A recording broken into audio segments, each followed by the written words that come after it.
Good afternoon and welcome to this special edition of the Pandemic Podcast, this lunchtime edition where I'm joined by Alan Miller, a returning guest to the Pandemic Podcast this afternoon. Great to have Alan here today. Now, yesterday saw the formal launch of the Together Declaration, which is designed to halt the introduction of vaccine passports, and I'm delighted to have one of the signatories with us today. Now, Alan came from a background in the entertainment industry, working in hospitality, and in the midst of all the lockdowns and the pandemic response, co-founded the Recovery Campaign Group last year, and then Open for All in April, which has had its principal objective to resist any access restrictions within those sectors based upon health sectors. Now, reflecting on Together's broad base, Alan has been integral in driving this forward and believes that we should be allowed to make our own decisions around medical intervention. So delighted to have Alan here to explore why he believes this campaign is so important and why the public need to get behind this right now. So Alan, welcome back to the Pandemic Podcast. Great to have you here. Thank you, Dan. Thanks for having me.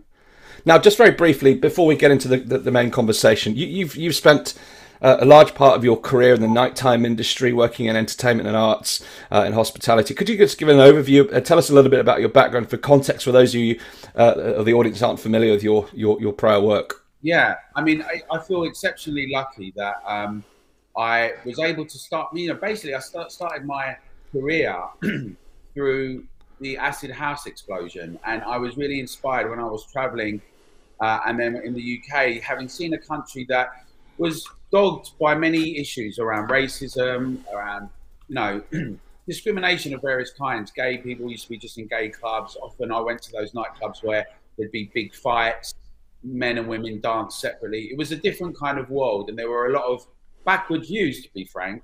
And I was inspired by the transformative effect of the dance music scene and how people came together of all classes and different backgrounds and ideas. And it really was a strong, exciting, inspiring moment, which led to lots of different things. And I think obviously influenced all sorts of things from fashion. You imagine you can't have London Fashion Week without the dance floor, to design, hotels. Everywhere you go around the world, you hear dance music, whether you're at a kind of a bar in the Caribbean or you might be in Latin America or Asia. It's an incredible thing that's transformed many of our experiences in Britain and elsewhere. And I was involved in promoting those kinds of events in Asia and Australia and in Europe. We did things like big warehouse parties in Sydney and Melbourne, and we even did one in the Sydney Opera House. And then in the UK, I was involved. Some of my partners launched some of the first ever 24-hour events in the UK. And that led on to eventually I was managing artists and working with people and very involved in setting up some of the early UK garage parties and events. And that led to being involved in helping co-found and transform the Ultraman Brewery in London, in Brick Lane, which is an 11.5-acre site, 30 buildings or so, nearly 1 million square feet over a few different streets that were at the time was seen as a problem area, an objective 2 area in terms of issues. And we ended up through using the experience of bringing people together and the kind of acid house experience and everything being up for everything being transformed, really. None of those jobs for life being there, and people getting really creative, DIY, entrepreneurship and everything, bringing together all these different people, recording studios, dancers, graphic designers, a whole array of different people. And the Vibe Bar was the anchor for many of the tenants. And we came and we did work together and we did events and some of the first ever live broadcasts and a range of different things. In many ways, it was such a brilliant experience. And that has led in, seeing the conversation that came about during the lockdown and the run up to the lockdown, it isn't as though some of the questions about restricting the public have not been there before, because they have. And it's not as though we didn't have a nudge unit and behavioural insights team in the government before. We did. And it's also not the case that the idea the public or a problem just came around at the lockdown, but it kind of went on steroids and got amplified. And I then became very concerned because the government stopped listening, in my opinion, to many of the trade associations that I was involved with, like the Nighttime Industry Association that I'd helped, founded with a number of other people. And particularly around the discussion of vaccine passports and show me your papers and digital health IDs, which I think is so egregious and so problematic, as well as some other things around choice and freedom of speech to discuss issues and criticize and question them. After all, we can have no science if we don't have freedom of speech. If we can't test the virtue and the merit of a discussion, we can't ask questions. If we can't say, well, what are these issues? If we're taken off social media and not invited onto mainstream press, if we're asking questions, that's an enormous problem for everyone in society. So all these things got me very concerned. Not all of them are entirely new. The free speech is one that's been going on for quite some time in society. But Open for All came about because I was really genuinely concerned. And it's an independent charter that basically all hospitality and people in nightclubs, bars, festivals and events and promoters. And that is signed by over 1,000 organisations. Some of them are big. They have multi venues, 50 or 60. Some are tiny independents and a range in between. But one of the things is, and one of the challenges is that there's no way the hospitality industry in and of itself can stop this. Because they're all licensed premises. And they were very brave to come out and take a stand. And we all knew this at the time. But in order to stop it, and really, we need the public to come out and have their voices heard. And we had this discussion a bit before about engaging the public, Dan, when I was on last time. But yes, I really think, and that's what's so exciting, and I'm so honoured to be around so many brilliant people who've come together for the Together Declaration, because it's an array of different people from science and medicine to the arts, obviously people from law, citizens, hospitality, a range of different people that have said, on this issue, regardless, like some of your viewers will know, and you put it in the post, I'm vaccinated. Many people are unvaccinated, but I really will stand and fight on the issue of choice and the fact that we have to have autonomy over our decisions of our body. The idea that something becomes mandatory or you get coerced into doing something in order to participate in normal life using vaccine passports, either as a nudge or something even more pernicious, is utterly unacceptable.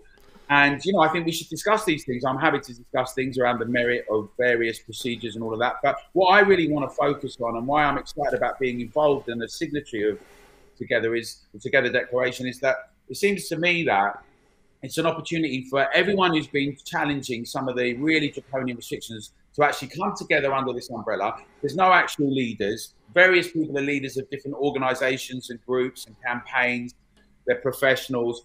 But it's really robust from that point of view, because it means it can be a strong umbrella movement that can engage people. And really what would need to happen now is that rather than asking hospitality to do something, they will do something, I'm sure, if they see the public and the wider group all campaigning. Now, if we can get, already there's been a really strong response. I think, I'm not sure the number so far because the numbers keep going up with the petition. Over 30,000, over 30,000 as of this morning, 37,000 at 1 p.m. Wow, well, that's great. I was gonna, that's brilliant. So I knew it was around 30, so 37,000, which is fantastic. But clearly, we need to get a lot of people in the public to do it, right? Yes, and the way to do that is for everyone to talk to 5 or 10 of their friends, their colleagues, their neighbours, and have these discussions. It's not just, you know, obviously if people agree, sign it, great. But these discussions are really important. Why should we ever need to show a security guard at a theatre or a bar or a club our personal private health issues? We should never have to do that. There, you know, quite frankly, we can all talk about this as well, but it's become clear that you can be immune without being vaccinated. You can be vaccinated and not have immunity. You can transmit it even if you've got the vaccination. These things are illogical at one level, but much bigger question is, why should we ever be showing digital health ID or papers to anyone? It's absolutely unacceptable. And I think that many people who are vaccinated agree with that, actually. I mean, The Sun, interestingly, apparently did a poll a while ago. And you would think that the majority of the Sun readers would have been vaccinated, like the majority of people in Britain, right? About 93% of them said vaccine passports, digital health IDs are over the top. Yes. And, you know, in many ways, it strikes a chord. And I think that what's exciting now, and also is a challenge, but, you know, it's an exciting one, is how many rather than people saying, oh, it's always going to be this and this inevitable, this is going to happen, we have an opportunity in Britain, in the UK, to have our voices heard. And then it's incumbent on all of us, each one of your viewers, everyone everywhere, to go and get people to sign this petition and have our voices heard. And we can deliver that message really strong. And that, to me, is an active way that we can do something that gives us some strength. Together, we're always stronger. We can. It stops when we all say it stops if we do it together. I agree, Alan, and I think what's wonderful about what you've said there is, this isn't really about vaccines. So many people I've spoken to that have signed this document are single jab, double jab, however many jab. They've made their choice. As you have, as I have, in different ways. People are making different decisions. Some people are choosing not to have the jab, other people are choosing to have it. And respecting that choice is fundamentally important. But it's beyond that individual choice. I think, firstly, we need to be preserving that right to choose. I was talking to a pharmacist this week, 25 years in pharmacy, and he said if someone is concerned about a 1 in 10 risk, or a 1 in 100 risk, or a 1 in 1,000 risk, or a 1 in 100,000 risk, or a 1 in a million risk, it's irrelevant. If someone perceives there to be a risk and they have a concern, they should be able to make their choice. But it's not just about the risk; it's also about their perceived benefit, the perceived need, and being able to maintain that choice is fundamentally important. But when that choice then reflects upon your ability to access society, I mean, I was shocked this morning. I've seen footage of people in France eating in the streets outside the restaurants that they've been forbidden to enter because they didn't meet the criteria. They're literally sat on the pavement in front of the cafes as a protest, I will say. But this is the direction that society is going. We heard from Tonya Buxton yesterday, who was in Cyprus, and she helped an old lady who didn't understand how to use the credentials on her phone. She didn't have her papers with her, so she couldn't even go in the bakery. She'd been jabbed, but she couldn't. An elderly lady couldn't go in the bakery to get bread. So she had to go in there for her. This is the type of society that we risk creating. And I think what people have to understand, my perspective on this, is it's not really about vaccinations. It's about principle. It's about the principles of a free, fair, open society, and what we're willing to enable and tolerate. And I don't know about you, Alan, but it feels like to me an excess intervention from the state in our day-to-day lives. I think absolutely. Let's recall what happened. 3 weeks to flatten the curve, 15 million jabs to freedom. We had this whole presentation of an art, and all of a sudden it became the case that there was a drive for more and more things to happen. And then on the very day we have a month delayed, so-called Freedom Day, the Prime Minister has the audacity and the temerity to tell us that it's coming with an attachment, which is mandatory vaccine passports at certain sized venues and events and everything. How dare he? He needs to stand down. No one ever voted for this. Someone interestingly put in your comments, how does someone who's put on acid house parties have the right to talk about passports? Or here's the thing. I think every citizen that's concerned about our country, about our way of life, our culture and our freedoms, that, by the way, we are the beneficiaries of. Many people fought and died bravely so we could stand on their shoulders to live in a free country. I grew up in Britain and I knew there were always issues. I talked about some of them at the start. But it's incredible to be able to live in a country where you can say these things and you can argue and you can mobilize and you can criticize and you can be political about it. And I was always been very proud to come from Britain, and the tradition of the Enlightenment and free congregation and free speech. And now we've seen during lockdown, a lot of that is put on hold and suffocated. The Coronavirus Act effectively suspended Parliament. It meant that we were not able to organise in the way that we would want to politically freely. We've seen all sorts of egregious attacks on free speech. And you do not, I want to make this point about so-called expertise. Experts are great about being experts in their area. And then we make political decisions, we make political considerations. And your point about the relationship between us as individuals, private citizens, and citizens of the state, and the relationship between the state and us as individuals is really crucial. The idea that we have a national app, a digital app with all our data on it, that then can monitor us, and then we have to present our most intimate private details on to a security guard. firstly, that there's a whole range of practical issues, but that's not the point, right? It's not just, that is an issue for people in hospitality and everything, and people waiting. If you go to the pub, go to the bar, how are you going to get in? How long are you going to wait? Are there going to be tussles? And by the way, there's going to be everyone blagging it. Yes. It's all bad faith, right? Like and everything, everyone's blagging them already, right? But aside from that, there's a much more fundamental question, which is, when did we ever say that we were going to exchange this, right? How can we ever have health if we do not have freedom?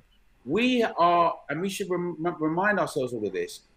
Not every country you can have these kind of conversations in. But I don't want to live, and I'm not prepared to live in a country where if you start having these kind of conversations, the next minute you get a knock on the door, or you get taken away, or you get, right, we have some fundamental claims on freedom as citizens that we need to maintain, and it's our responsibility. And that's why I'd encourage everyone, as one first step, not only sign the petition, the Together Declaration, but ask 5 or 10 of your friends. Get your family, and even if your friends don't agree with you, get your colleagues, get your neighbours. I've lost some friends, you know, whether they were friends or not during this period, and I've gained some new ones. This is how things work, right? I've made some incredible new relationships, and, you know, I've fallen out with some people, but I think we have to be honest about our principles. Real friends never really leave you, but we need to get as many of the public to have their voices heard and to send a message, not just to the government, but to all the others who are slightly nervous, vacillating and wavering. There's some people in the Labour Party, some of the backbenchers and frontbenchers who said they're against vaccine passports, you know, the Lib Dems and other groups, independents. But also, we know that things in the world change when ordinary people change it. We know that about civil rights. We know that about the right to vote.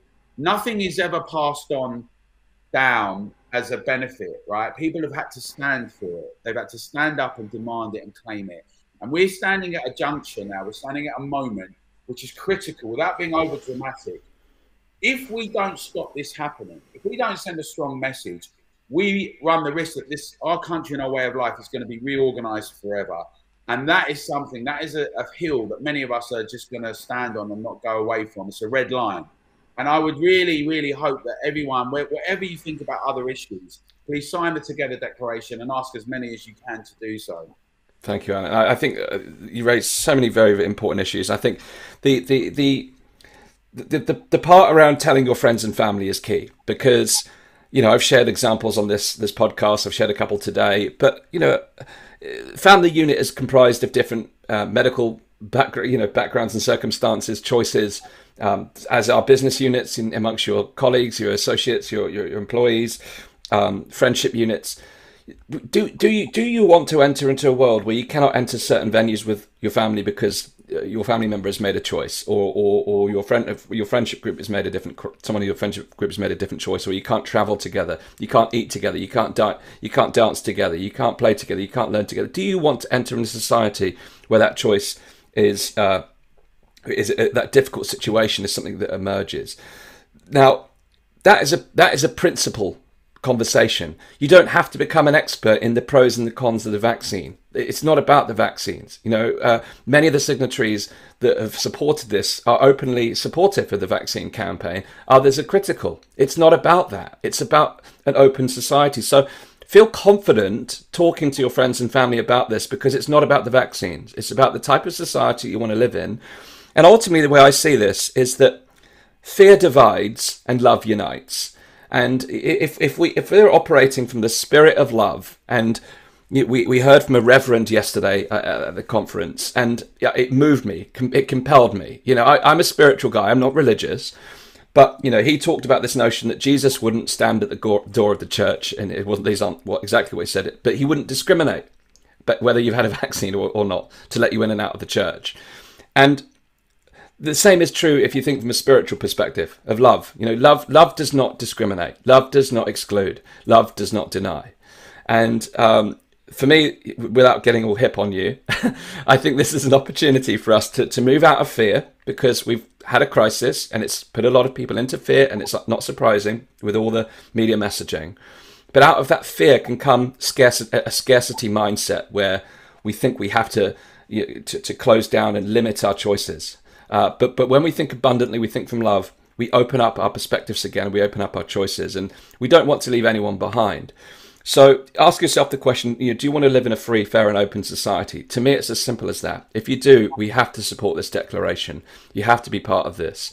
And I think the majority of people, if you base your opinions on Twitter, you'll get the tribal voices. You'll get the pros, the cons, you'll get the extreme views.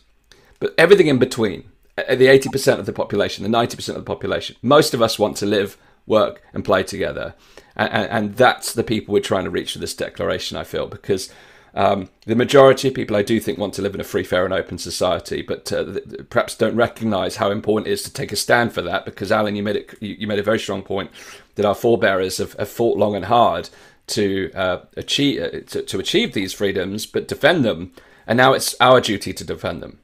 Yeah, absolutely. And it really just resonates, the idea that if you go with your family somewhere or with your mates and some have got to go in one queue and another and checkpoints started. I've already said in New York they've made it a condition, and I won't be going. I've been double vaccinated. I'm not going to go showing my papers, but it's no one's business but my own. Now, the reason I talk about it is because I think it's important that around the overall context to say that we are multicultural. Regardless of your view, you're right. It's not about the vaccine, but it's about the kind of society we want to live in. Absolutely unacceptable. I think that we're in a good position, though. I think that, many people, regardless of their view on anything else, they know that this is just not British. It's not how we are culturally. It's not fair. It's not about having equality. It discriminates. And it's not necessary. I mean, we have to say it is absolutely unnecessary. It's ridiculous that this is even a discussion right now. And just remember this, the government have done U-turns already. We've seen really good campaigns like the Us For Them ones, which were parents to set it up for their children, taking masks off in primary school and things like that. When this government, people use a lot of words about them.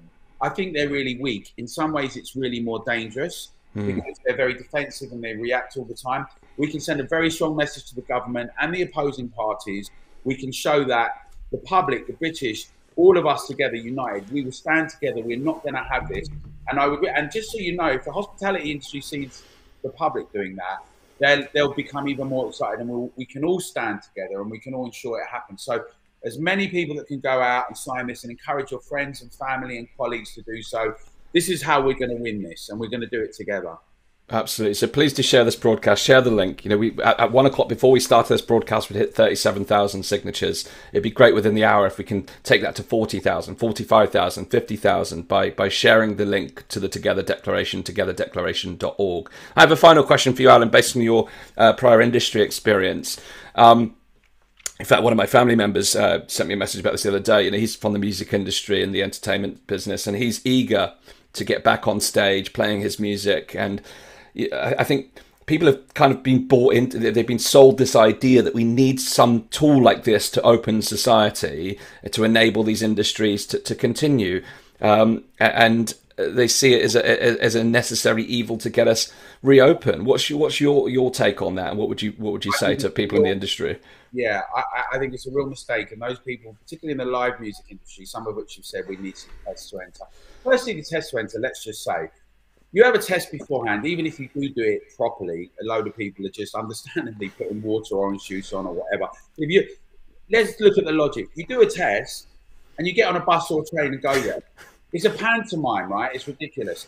And then the idea that you show your vaccine status to go somewhere. Why are we doing that? If you had the vaccine, you could transmit it. If you haven't had the vaccine, you might not.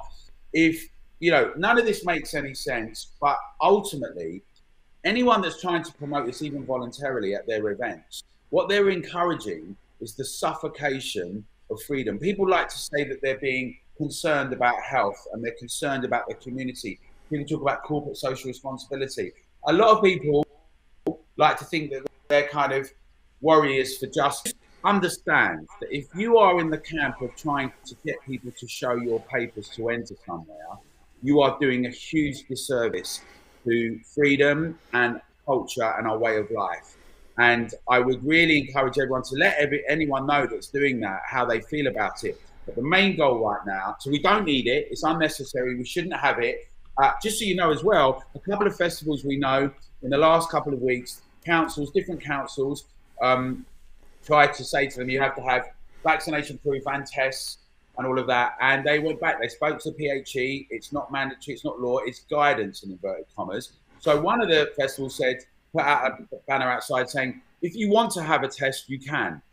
Right? That's one. And the other did none of that and just put up loads of posters saying that they were against vaccine passports.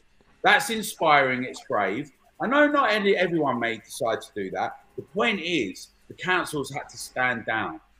Now, we can, providing we make sure that it's not mandatory and also we get enough people supporting this, all those councils who are voted by their constituents, the councillors and the MPs, they will get the message as well. Because a lot of councillors are only voted by 800 people or 1,000. And we can start saying, look, we've got a lot of people in all the constituents around the country, they do not want this.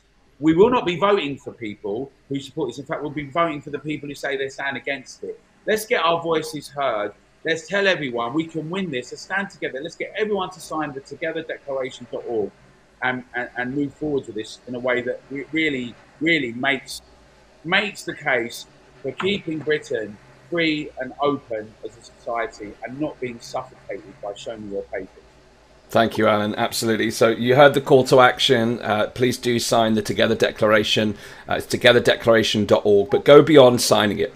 Please do share it. If you're not comfortable sharing it on social media, I understand. But please do send it to your friends and family. You know, this is about taking a stand for a free, fair and open society. Send it to 5-10 different people. You can make a difference. We all have to play our part because Alan's absolutely right. The public are the ones that are the final arbiter here. We hold the power, and by signing this declaration, you take a firm step to put your line in the sand to say, I stand for a free, fair and open society. So Alan, it's great to have you again here on the Pandemic Podcast. Great to see you again after the event yesterday, and keep up the good work, and together we can create change. So thank you very much, Alan, and thank you to all of those who watch this broadcast live and shared in this discussion. Thank you, Dan.